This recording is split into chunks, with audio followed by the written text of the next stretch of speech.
আছো নিশ্চয়ই ভালো। তো কাল আমরা একদম হায়দ্রাবাদ যাচ্ছি, খুব ভোরে ট্রেন আমাদের, ফলকনামা, খুব ভোরে, আর 7:25-এ ট্রেন।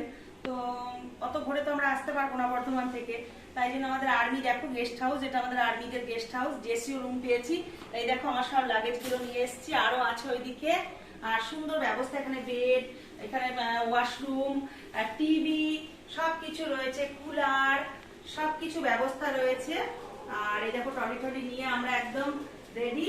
হ্যাঁ, তো আমরা এখন যাব, একটু ওয়াশরুমে যাব, একটু ফ্রেশ হব, হয়ে আমাদের আর্মি ক্যান্টিন আছে, ক্যান্টিনে চা টা খাবো, খেয়ে তারপর আমরা একটু বাইরে, এখানে মেট্রো, হাওড়াতে সামনে যে মেট্রোটা করেছে ওটা একটু ঘোরাঘুরি করব, রাতে ডিনার করব, তারপর শুয়ে পড়বো। আর আমাদের যাত্রা শুভ হোক, সবাই এটাই বলো।